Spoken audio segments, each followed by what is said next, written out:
I'm also being joined by defense expert Major Mohd Ali Shah.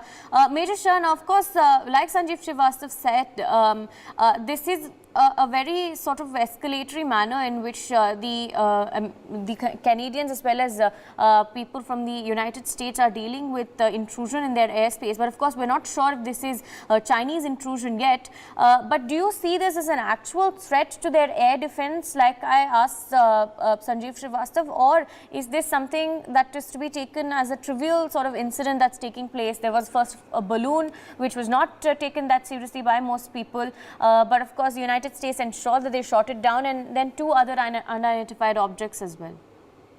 Yes, of course it is. See, this was earlier to the balloon, and now this is a cylindrical object which was shot down by a US F-22 fighter jet over Canada after taking Justin Trudeau into confidence, after taking permission from Canada, of course, and Canada had the support. It certainly is, it can be a threat to even civil aviation, it can be a threat to anything, even if it's not a spy object, I'm saying. I'm giving the benefit of doubt over here.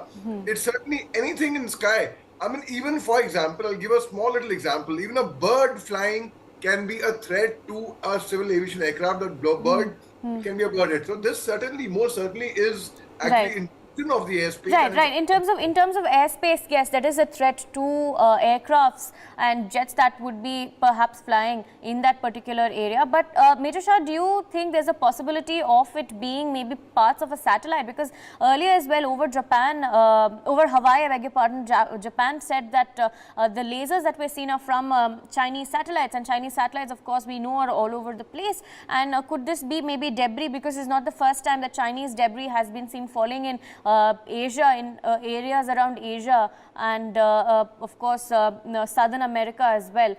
Is there a possibility that it could be that? Because as Canadians are still inspecting what they've shot down at this point.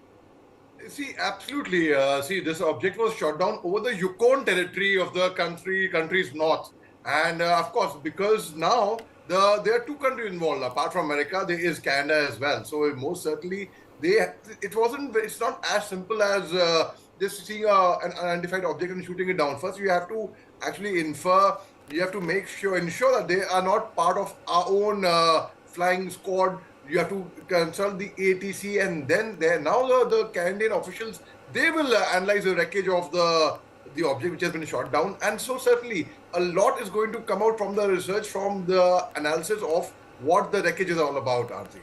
Right, Major Shah, thank you for joining us and sharing those thoughts on this particular development.